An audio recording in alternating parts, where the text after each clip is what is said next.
Most of us treat a solid, uninterrupted 8 hours of sleep as the gold standard for a healthy, productive life. If you wake up at 3 in the morning and can't fall right back to sleep, the immediate assumption is that something is wrong, a glitch in your biology that means to be fixed. But for the vast majority of our evolutionary history, the night was a dangerous, predator-filled frontier. Enduring those dark hours required constant adaptation. Survival on the ground was never a passive state of total unconsciousness. To see how the night shaped modern human biology and culture, we have to archaeologically excavate the spatial anatomy of our very first living room, the Paleolithic campfire. The story begins where early hominins laid their heads. Millions of years ago, primates slept in swaying nests high in the trees. Then, our ancestors made the risky choice to come down from the canopy and sleep directly on the earth. The ground was cold and crawling with threats, so they engineered sophisticated beds. Archaeological digs reveal that early humans layered sedges and grasses over a base of clean ash, topping the bedding with aromatic leaves containing natural insecticides to repel ticks and mites. Trading a flexible branch for solid ground provided physical stability. This allowed early humans to experience prolonged, efficient periods of rapid eye movement, or REM sleep, without the risk of falling out of a tree. This high-quality rest gave the brain the downtime required to consolidate procedural memories and run complex threat simulations, improving waking problem-solving skills and cognitive development. Sleeping deeply on the ground introduced a massive vulnerability. An unconscious group of humans resting in the open savanna should have been easy prey for nocturnal hunters. The solution was a decentralized system of group vigilance known as the Sentinel Hypothesis.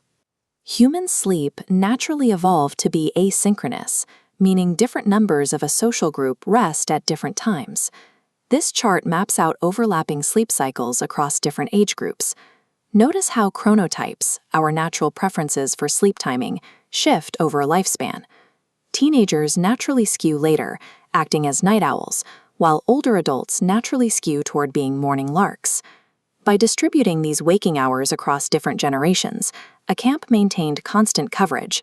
At least one person is awake during nearly 100% of the night, staying protected without needing to assign active guard shifts. The teenager who refuses to go to sleep early and the grandparent waking up at dawn are running an evolutionary defense program that kept the camp perimeter secure.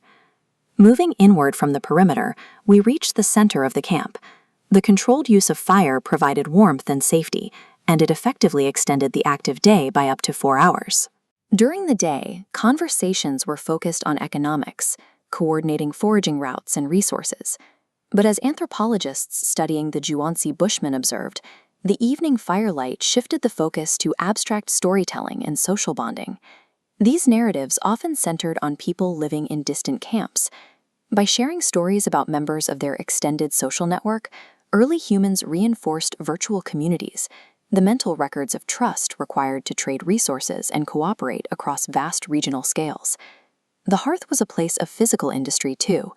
Archaeologists frequently uncover high-density clusters of microdebitage, tiny fragments of stone, directly adjacent to ancient fire pits, proving these evening hours were used to manufacture hunting tools. The evening was also a venue for artistic expression. Researchers have excavated artifacts like this cave bear femur from Slovenia, which dates back 50,000 years and features deliberately carved, spaced holes. By decoupling human attention from the demanding tasks of daytime survival, the fire-lit hours provided the cognitive space for the development of complex culture. Looking up from the glow of the campfire, early humans observed a pristine Pleistocene night sky. It became our very first scientific canvas. Because the positions of the stars change predictably, hunter-gatherers mapped them to navigate the landscape, track the migration patterns of game, and anticipate seasonal weather shifts. This technical image shows the Lascaux cave paintings in France. Notice the large black outlines of the bulls, and specifically the cluster of 6 dots painted right above the animal's shoulder. These dots align with the Taurus constellation and the Pleiades star cluster. Those stars become visible at specific times of the year, acting as a paleo-almanac to mark the arrival of the autumnal equinox. By linking the movements of the cosmos to biological cycles on Earth, early humans developed the first belief systems, tying daily survival directly to the stars above. Today, the Industrial Revolution and artificial lighting have effectively erased the nocturnal frontier. To maximize daytime economic productivity, modern schedules compressed human biology into a single, continuous 8-hour block of sleep. Historical records show that prior to the modern era, humans universally practiced segmented sleep. They naturally woke up around midnight for an hour or two, using the time between a first and second sleep to socialize, reflect, or tend to the fire.